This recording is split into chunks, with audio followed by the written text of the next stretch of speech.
হরে কৃষ্ণ বন্ধুরা, কেমন আছো? আশা করি সকলে ভালো আছো। শ্রী গোবিন্দর কৃপায় তোমাদের কাছে নতুন ভিডিও নিয়ে হাজির হয়েছি। খুব শিগগিরই আসতে চলেছে অম্বুবাচী। প্রতি মাসে আষাঢ়ে মৃগশিরায় নক্ষত্রে তৃতীয় পাদ ও অতীত হলে চতুর্থ পাদের আদ্রা নক্ষত্রে প্রথম পাদের মধ্যে ধরিত্রী দেবী ঋতুমতী হন। মহামায়া কামাখ্যাও ঋতুমতী হন এই সময়। তাই 3 দিন দেবী মন্দির বন্ধ থাকে। 3 দিন পর দেবী মন্দির খোলা হয়। দেবী স্নান ও বিশেষ পুজো পাঠ এর পর ভক্তদের দেবীর দর্শন করার জন্য দরজা খুলে দেওয়া হয়। ভারতে বিভিন্ন স্থানে বহু প্রাচীনে শক্তিপীঠ রয়েছে। তাদের মধ্যে একটি হলো মা কামাখ্যা যৌনিপীঠ। কামাখ্যায় ঘিরে সাধু তন্ত্র সাধক থেকে সাধারণ মানুষরা আসেন। এই আসামে গুয়াহাটি শহরে পশ্চিমাংশে নীলাচল পর্বতে অবস্থিত দেবী কামাখ্যা মায়ের মন্দিরটি 51 পীঠের মধ্যে অন্যতম। এছাড়াও 4 আদিশক্তি পীঠগুলির মধ্যে অন্যতম।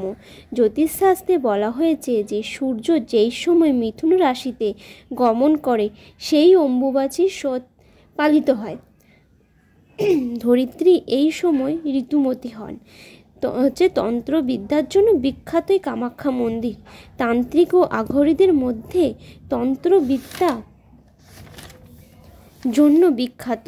অম্বুবাচী চলাকালীন মন্ত্রচলনা এছাড়াও কেবলমাত্র ধূপ ও প্রদীপ জ্বালিয়ে পুজো করা ও মন্দিরে প্রবেশ দর্শন বন্ধ রাখা, বিগ্রহে স্পর্শ না করা কিংবা গৃহে দেবতার নিত্যসেবা বাদ দেওয়া বা মন্দিরে ও গৃহে কোনো দেবদেবীর মূর্তি পট থাকলে সেগুলোকে লাল কাপড়ে ঢেকে রাখার মতো নিয়মগুলি থাকলেও এই নিয়মে কোনো প্রমাণ শাস্ত্রে তন্ত্রে উপলব্ধি নয়।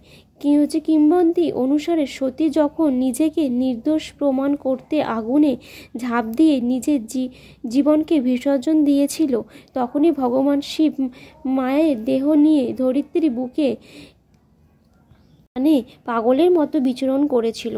সেই সময় শিবকে থামাতে ভগবান বিষ্ণু দেবীকে তার দেহকে সুদর্শন চক্র দিয়ে 108টি ভাগে বিভক্ত করেছিল। কামাখ্যা মন্দিরে যেখানে অবস্থিত সেখানে দেবীর সতীর যোনি পড়েছিল বলেই কথিত আছে।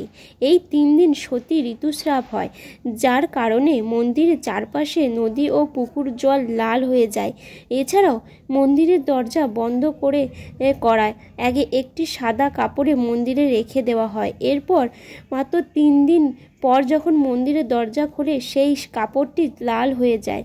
এই লাল কাপড়ই অম্বুবাচী বস্ত্র নামে পরিচিত। পুজোর পর এই লাল কাপড়টিকে ছোট ছোট টুকরো করে কেটে ভক্তদের প্রসাদ হিসেবে বিতরণ করা হয়। এই অম্বুবাচী চলাকালীন মাঙ্গলিক অনুষ্ঠানে যেমন বিয়ে, পুজো পাঠ, অন্নপ্রাশন, নানা উপায়ন, গৃহপ্রবেশ ইত্যাদি এই অম্বুবাচী চলাকালীন এইসব করতে নেই। এই শুভ কাজ করা চলে না। তাই অনেক বড় বড় মন্দিরের দরজাও বন্ধ থাকে। এই সময় দেবীদের লাল কাপড়ে মুখ ঢেকে রাখতে হয়। এই সময় পুজো পাঠ করা ও নখ চুল কাটা, সাবান শ্যাম্পু নিজেকে বিরত রাখতে হবে। আগুনের গরম খাবার খাওয়া যাবে না। অম্বুবাচী চলাকালীন যে কোনো একদিনে আম দুধ খেতে হয়। অম্বুবাচী শেষ হয়ে গেলে বাড়িতে পট বা মূর্তি সেটিকে ভালো করে গঙ্গা জল দিয়ে ভালো করে অভিষেক করতে হয়। কাজগুলি একদম করা উচিত নয়। আর অম্বুবাচী চলাকালীন যে কোনো একদিন সকলকে আম দুধ খেতে হয়। আর যারা বিধবা তাদেরকে একটা দিন পালন অবশ্যই করতে হয়। সেদিন গরম খাবার খাওয়া যায় না। এবার আমরা জেনে নেব অম্বুবাচী কখন পড়েছে আর কখন শেষ হবে। অম্বুবাচী শুরু হবে ইংরেজি 22শে জুন 2025, বাংলা 7ই আষাঢ় 1432 রবিবার দুপুর 2:57 থেকে শুরু হবে। অম্বুবাচী সমাপ্ত হবে ইংরেজি 25শে জুন 2025, বাংলা 10ই আষাঢ় 1432 দুপুর 3:29। বন্ধুরা, ভিডিওটা কেমন লেগেছে অবশ্যই কমেন্ট করে জানাবে। আর ভালো লেগে থাকলে লাইক কমেন্ট শেয়ার করে দিও আর সাবস্ক্রাইব করে পাশে থেকো। হরে কৃষ্ণ, রাধে রাধে। সবাই ভালো থেকো, সুস্থ থেকো, সবার মঙ্গল হোক। হরে কৃষ্ণ।